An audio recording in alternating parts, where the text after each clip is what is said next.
നമസ്കാരം, മലയാളി വാർത്തയിലേക്ക് സ്വാഗതം. തെരഞ്ഞെടുപ്പ് അംഗം കൊഴുക്കുന്നു. സ്ഥാനാർത്ഥികളും പാർട്ടികളും ആവേശം നിറഞ്ഞ പോരിലാണ്. പോർക്കളം ചൂട് പിടിച്ചു നിൽക്കുകയാണ്. ഇതിനിടയിൽ 24x7 എന്ന രീതിയിൽ കണ്ണിമ ചിമ്മാതെ പണിയെടുക്കുകയാണ് ഒരു കൂട്ടർ. ലോക്സഭാ തെരഞ്ഞെടുപ്പ് 2024 ആദ്യഘട്ട വോട്ടെടുപ്പ് ഏപ്രിൽ 19 തീയതി നടക്കാനിരിക്കുകയാണ്. വോട്ടിങ്ങിന് മുമ്പുള്ള അവസാന 72 മണിക്കൂർ തെരഞ്ഞെടുപ്പിനെ സംബന്ധിച്ച് വളരെ നിർണായകമാണ്. നീതിപരവും സമാധാനപൂർണവുമായ ഇലക്ഷൻ ഉറപ്പിക്കാനുള്ള നിർണായക സമയമാണ് പ്രചാരണത്തിന്റെ അവസാന ദിനം മുതൽ അങ്ങോട്ടുള്ള സമയം. മേൽനോട്ടവുമായി കേന്ദ്ര തെരഞ്ഞെടുപ്പ് കമ്മീഷന്റെ എല്ലാ സംവിധാനങ്ങളും ഈ സമയം 24x7 ജാഗ്രതയോടെ പ്രവർത്തിക്കും. തെരഞ്ഞെടുപ്പ് സുഗമമായി നടത്താൻ പോളിംഗ് ഉദ്യോഗസ്ഥർ പാടുപെടുന്ന സമയമാണ് പോളിംഗിന് മുൻപുള്ള 72 മണിക്കൂർ സമയം. 97 കോടിയോളം വോട്ടർമാരും 10.5 ലക്ഷം പോളിംഗ് സ്റ്റേഷനുകളും 1.5 കോടി പോളിംഗ് ഉദ്യോഗസ്ഥരും സുരക്ഷാ ഉദ്യോഗസ്ഥരും 55 ലക്ഷം ഇലക്ട്രോണിക് വോട്ടിംഗ് മെഷീനുകളും 4 ലക്ഷം തെരഞ്ഞെടുപ്പ് വാഹനങ്ങളുമാണ് രാജ്യത്തെ പൊതു തെരഞ്ഞെടുപ്പിനായി സജ്ജമാക്കിയിരിക്കുന്നത്. ഏറെ ആസൂത്രണവും ഏകോപനവും ഇക്കാര്യങ്ങളിൽ ആവശ്യമാണ്. വോട്ടർമാർക്ക് സമാധാനപരവും നീതിപൂർവവുമായി വോട്ട് രേഖപ്പെടുത്താനും പൗരന്മാരുടെ സുരക്ഷ ഉറപ്പിക്കാനും രാജ്യത്തെ എല്ലാ സംവിധാനങ്ങളും ഏറ്റവും കാര്യക്ഷമമായി ഈ സമയം പ്രവർത്തിക്കും.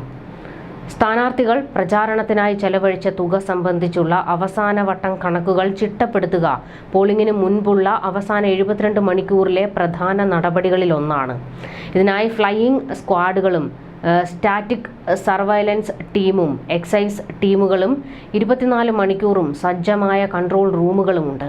ഫ്ലൈയിങ് സ്ക്വാഡുകൾ ഓരോ നിയമസഭാ മണ്ഡലങ്ങളിലും 3 ഷിഫ്റ്റുകളിലായി അനധികൃത പണമടക്കമുള്ളവ പിടിച്ചെടുക്കുകയും പരാതികൾ കേൾക്കുകയും പരിഹരിക്കുകയും ചെയ്യും. മദ്യവും പണവും അടക്കം പിടിച്ചെടുക്കാനുള്ള അധികാരം സ്റ്റാറ്റിക് സർവൈലൻസ് ടീമിനുണ്ട്.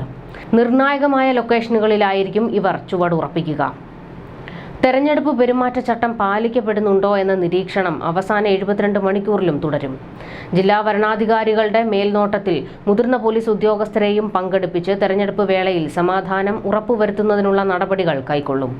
ഇതിനായി അതിർത്തികൾ അടയ്ക്കുന്നതും പ്രത്യേക നിരീക്ഷണങ്ങൾ ഒരുക്കുന്നതുമെല്ലാം സാധാരണമാണ്. പോളിംഗ് സ്റ്റേഷനുകളിൽ മതിയായ സൗകര്യങ്ങൾ ഒരുക്കുക പോളിംഗ് ഉദ്യോഗസ്ഥർക്ക് അവസാന മണിക്കൂറുകളിലെ പ്രധാന ചുമതലകളിലൊന്നാണ്. കടുത്ത ചൂടുകാലത്താണ് തെരഞ്ഞെടുപ്പ് നടക്കുന്നത് എന്നതിനാൽ പോളിംഗ് സ്റ്റേഷനുകളിൽ കുടിവെള്ളവും ഫാനുകളും ശുചിമുറികളും വീൽചെയറുകളും ക്യൂ നിൽക്കാൻ തണൽ സൗകര്യവും അടക്കമുള്ളവ പ്രാഥമിക സൗകര്യങ്ങൾ ഒരുക്കാൻ തെരഞ്ഞെടുപ്പ് കമ്മീഷൻ എല്ലാ സംസ്ഥാനങ്ങൾക്കും കേന്ദ്രഭരണ പ്രദേശങ്ങൾക്കും നിർദ്ദേശം നൽകിയിട്ടുണ്ട്. കൃത്യസമയത്ത് എല്ലാ സുരക്ഷയോടെയും വോട്ടെടുപ്പ് ആരംഭിക്കാനും വിജയകരമായി പൂർത്തിയാക്കാനും വേണ്ട എല്ലാ ഒരുക്കങ്ങളും അവസാന 72 മണിക്കൂറിൽ വിലയിരുത്തും.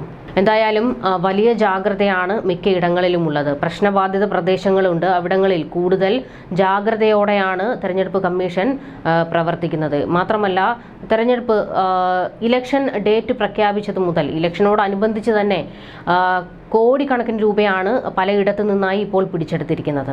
എന്നാൽ ചില ഉദ്യോഗസ്ഥർ കണ്ണടച്ചു കൊടുക്കുന്നു എന്ന ആക്ഷേപവും ഉയരുന്നുണ്ട്. ഏതായാലും രാജ്യം തെരഞ്ഞെടുപ്പിനോട് അടുത്തിരിക്കുകയാണ്. വലിയ രീതിയിലുള്ള സജ്ജീകരണങ്ങളാണ് ഒരുക്കിയിരിക്കുന്നത്.